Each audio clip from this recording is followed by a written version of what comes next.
Hi friends, आप सबका स्वागत है मेरे यूट्यूब चैनल के ऊपर। आज के इस वीडियो में हम लोग देखने वाले स्विंग ट्रेडिंग का स्टॉक सिलेक्शन। सबसे पहले स्विंग ट्रेडिंग का stock selection most weighted video होता, आई नो। उसमें से जो एक मैं मेथड फॉलो करती हूँ, एक मेथड आपके साथ शेयर करी। मैं मैन्युअली स्टॉक सिलेक्शन करती हूँ, मेरा स्टॉक सिलेक्शन बहुत अलग है, बट जैसे कि उसमें से एक मेथड मैं आपके साथ शेयर करूँ। सबसे पहले कोई भी स्टॉक सिलेक्शन करना रॉकेट साइंस नहीं। उस स्टॉक में क्या देखना है वो रॉकेट साइंस है, वो आपको समझना पड़ेगा। स्टॉक के तो नाम आराम से आपको कहाँ पे भी मिल जाएंगे। और जो मैं स्टॉक सिलेक्शन करती हूँ ना, कोई भी स्क्रीनर नहीं बताता। मैक्सिमम लोगों को लगता है कि मैं कोई स्क्रीनर यूज करती हूँ, बट वो स्क्रीनर कभी भी आपको वो स्टॉक इंक्रीज होने के बाद ही बताता है। और मुझे नहीं लगता 5 या 10% इंक्रीज होने के बाद हम स्टॉक की तरफ फोकस करते हैं। कोई भी स्क्रीनर आपको स्टॉक ब्रेकआउट से पहले नहीं बताता। तो ये चीज हमेशा याद रखे कि स्टॉक ब्रेक होने के बाद ही आपके सामने स्टॉक आता है। तो सबसे पहले मैं हमेशा ब्रेकआउट वाले स्टॉक की तरफ ही फोकस करती हूँ, क्योंकि मेरा बाइंग की तरफ फोकस होता है। सेलिंग में मैं जाती नहीं, स्विंग में, क्योंकि उसमें एफएनओ में जाना पड़ता है। तो स्टॉक सिलेक्शन करने के लिए सबसे पहले आपको उस चार्ट में टेक्निकल एनालिसिस, प्राइस एक्शन समझ में आता है, तो ही आपको स्टॉक सिलेक्शन वर्क करेगा। तो स्टॉक का नेम पता है, स्टॉक अच्छा खासा इंक्रीज हो रहा है, बट उसमें क्यों इंक्रीज हो रहा है या उसके पीछे क्या रीजन है, ये चीजें आपको पता ही नहीं होगी, तो आप कितना भी स्टॉक सिलेक्शन सीखो आपको नहीं समझ में आएगा। तो पहले आपको प्राइस एक्शन या टेक्निकल एनालिसिस सीखना होगा, तभी ये चीजें पॉसिबल है। आपको technical analysis, price action, swing का पूरा नॉलेज सीखना है, तो आप मेरा basic to advance batch join कर सकते हो, जो 6 जनवरी से स्टार्ट होने वाला है। तो सबसे पहले यहाँ पे आप देखोगे, जस्ट मैं गूगल के ऊपर एक मेथड आपके साथ जैसे मैं शेयर करूँ, तो यहाँ पे आप देखोगे जस्ट मैं गूगल के ऊपर जाके क्या करती हूँ, 52 वीक हाई स्टॉक एंट्री करती हूँ। उसके सामने मेरे सामने मनी कंट्रोल आ रहा है, उसके बाद एनएससी आ रहा है। कौन सा भी आप चूज करो, लाइक मैंने एनएससी वाला ले लिया। तो यहाँ पे मुझे क्या करना है, इसके अंदर कौन से स्टॉक है वो चेक करने। 52 वीक हाई क्यों लिया, लो आप ले नहीं सकते, क्योंकि उसमें लो वॉल्यूम ट्रेड होता है, इसमें हाई वॉल्यूम ट्रेड होता। तो हाई वॉल्यूम ट्रेड होता है तो ज्यादा फोकस लोगों का इसी की तरफ होता है, और लोगों का फोकस होगा, वॉल्यूम इंक्रीज होगा तो ही स्टॉक इंक्रीज होगा। जैसे कि भी आप यहाँ पे देखोगे बहुत सारे स्टॉक आ चुके हैं मेरे सामने, इसमें से रैंडमली कोई भी स्टॉक ले लिया। फॉर एग्जाम्पल मैंने अशोका ले लिया, जैसे कि यहाँ पे अभी मैंने अशोका का स्टॉक ले लिया। तो ये स्टॉक क्या है, ऑलरेडी वीकली के टाइम फ्रेम में ब्रेकआउट के लिए, उसके बाद मुझे डेली का टाइम फ्रेम ज्यादा मैटर करता है स्विंग ट्रेडिंग के लिए, बट डेली के टाइम फ्रेम में ऑलरेडी ब्रेक हो चुका है।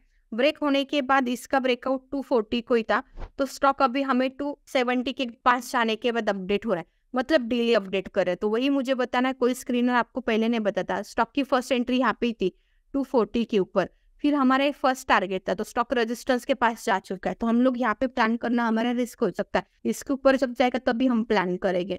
मतलब क्या है, यहाँ पे मुझे इन शॉर्ट क्या बताना है, कोई भी स्टॉक आप देख रहे हैं, जैसे कि अभी मैंने ये मेथड बता दिया। फॉर एग्जाम्पल मैंने इसमें से कौन से भी स्टॉक, या आपने भी कौन से भी स्टॉक ले ले, बट उस स्टॉक में क्या देखना है ये चीज आपको समझ में आनी चाहिए। जैसे मैंने बेक्टर फूड ले लिया, तो बेक्टर फूड आप देखोगे ऑलरेडी ब्रेकआउट हो चुका है। ब्रेकआउट होने के बाद हमें वेबसाइट बता रही है, एनएससी भी बता रहे, ब्रेकआउट होने के बाद स्टॉक की रेंज कितनी इंक्रीज हो चुकी है आप खुद देखो, 15% से या 12% से स्टॉक इंक्रीज हो चुका है। अभी यहाँ पे स्टॉक लेने में हमारे सबसे हाईएस्ट रिस्क है, हमें लेना है। तो यहाँ पे जब रिटेस्ट करेगा तभी हम प्लान कर सकते हैं, क्योंकि यहाँ पे मेरी रिस्क रिवॉर्ड रेशो फेवरेबल है।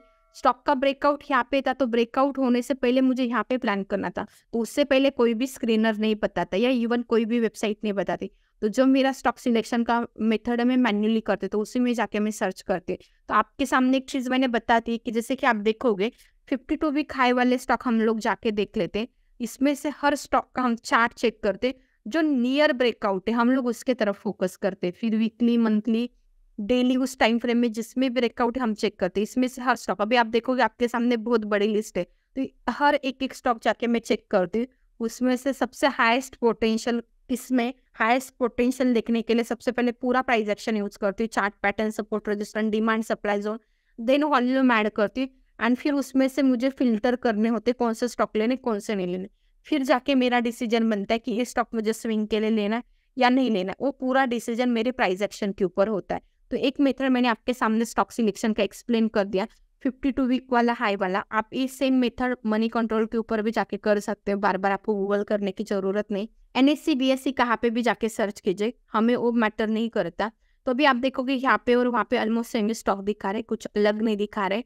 यहाँ पे भी और वहाँ पे भी वेक्टर फूड दिखा रहा है, यहाँ पे भी दिखा रहा है। जैसे बजाज फिंसर, फॉर एग्जाम्पल बजाज फिंसर ले लिया मैंने, तो आप देखोगे अभी बजाज फिंसर ब्रेकआउट के लिए, मतलब ये ऐसा स्टॉक मुझे मैटर करता है स्विंग के लिए। अभी इसका फर्स्ट ब्रेकआउट तो यहीं से हो चुका है, फर्स्ट एंट्री यहीं पे थी। अभी यहाँ पे टाइम स्पेंड करें तो मतलब ए लेवल करता तो हम आराम से फिर से प्लान कर सकते हैं। तो यहाँ पे जो मैं मेथड फॉलो कर रही हूँ, एक वाली जो मैंने आपके सामने एक्सप्लेन कर दी, बट उसमें से मैं एक ना एक स्टॉक चेक करती। मैंने वीडियो में जस्ट 2 या 3 स्टॉक ओपन करके दिखा है, बट उस लिस्ट में जितने स्टॉक आएंगे हर स्टॉक में डेली चेक करती हूँ। और आपकी इन्फॉर्मेशन के लिए बताती हूँ, डेली बेसिस पे मैं almost 3 to 5,000 daily stock check करती हूँ। उसमें से आराम से 100 स्टॉक मिलते हैं, 100 में से 10 से एक्टिवेट होते हैं, एंड 10 में मेरा ट्रेड होता है। या ज़्यादा भी एक्टिवेट होते तो इतना कैपिटल नहीं होता है कि हर ट्रेड हम लेके बैठे, क्योंकि उसमें भी मैनेजमेंट करना पड़ता है। तो ये सब कुछ करके मैं ट्रेडिंग करती हूँ। तो आपको चार्ट समझ में आता है तो ही आपको स्टॉक सिलेक्शन आएगा। आपको जब तक चार्ट ही समझ में नहीं आएगा तब तक आपको स्टॉक सिलेक्शन नहीं आएगा। मे बी आपको ऐसा लग रहा होगा कि वीडियो आने के बाद कोई स्क्रीनर मिलेगा, एक भी स्क्रीनर बढ़िया नहीं है। और कोई स्क्रीनर मेरे सामने लेके आओ जो मुझे पहले बता रहा है कि ये स्टॉक इंक्रीज होने वाला है। ब्रेकआउट से पहले कोई भी स्क्रीनर आपको हाईलाइट नहीं करता, ये चीज याद रखिए। मेरे सामने लेके आए, मैं प्रूफ करके दिखाती हूँ कि इस स्क्रीनर आपको एक आध दिन प्रॉफिट दे सकता है, डेली नहीं। तो जो मैन्युअली स्टॉक सिलेक्शन जैसे मैंने बताया 3 to 5,000 में डेली स्टॉक चेक करती, उसी हिसाब से मार्केट में वर्क भी होता। एंड मेरे स्टॉक आपने देखे होंगे, आधे से ज्यादा मेरे स्टॉक कोई स्क्रीनर या इवन एनएससी या 52 वीक हाई में भी नहीं आते, ऐसे स्टॉक होते। कुछ तो लोग बोलते हमने स्टॉक के कभी नाम भी सुने नहीं, ऐसे स्टॉक आप लेते, तो वो मैं मैन्युअली सिलेक्शन करती हूँ। तो यहाँ पे वीडियो में आप लोगों की एक्सपेक्टेशन होगी कि स्क्रीनर मिलेगा, कोई स्क्रीनर के पीछे या कोई पेड स्क्रीनर भी लेने की जरूरत नहीं, सब कुछ फ्री में काम होता है। जस्ट आपको प्राइस एक्शन सीखना, प्राइस एक्शन समझ में आता है तो ही आपको स्टॉक सिलेक्शन समझ में आएगा। तो स्टॉक सिलेक्शन के लिए पहले आपको बेसिक क्लियर करना पड़ेगा, तब जाके आपका स्टॉक सिलेक्शन, मतलब कोई भी रेसिपी बनानी, मैंने सब कुछ इंग्रेडिएंट एक साथ ऐड करके रखे या लेके रखी हो, बट वो ऐड कब करना है वो मुझे पता होना चाहिए, तभी वो मेरी एक सब्जी अच्छी बनेगी। नहीं तो मैंने सब कुछ एक साथ ही ऐड कर दिया, पानी ऐड कर दिया, हो गई मेरी सब्जी, कभी अच्छी नहीं बनेगी। हर कुकिंग का टाइम फ्रेम, हर जैसे ओनियन अलग से कुक करना है, टोमेटो अलग से कुक करना है, सॉल्ट कब ऐड करना है, सबका एक अलग अलग टाइम होता है, तब जाके वो अच्छी सब्जी बनती है। तो हर स्टॉक में क्या क्या चीजें देखनी है, तब जाके वो अच्छा स्टॉक सिलेक्शन होता है। आप ये चीजें फॉलो करोगे तो आराम से आपका भी स्टॉक सिलेक्शन इंप्रूव होगा। तो यहाँ पे मैंने मेरी एक वाली मेथड एक्सप्लेन कर दी, उसमें मैं एक ना एक स्टॉक जाके चेक करती, उसके अलावा भी मेरे 3 to 5,000 डेली स्टॉक्स चेक होते, तब जाके वर्क होता है मेरा स्टॉक सिलेक्शन इतना अच्छे से। तो आप भी करके देखो, आपको भी रिजल्ट मिलेगा। तो होप आपको स्टॉक सिलेक्शन का वीडियो पसंद आया होगा, तो वीडियो को लाइक, चैनल को सब्सक्राइब एंड आगे लोगों के साथ शेयर करना मत भूलिए।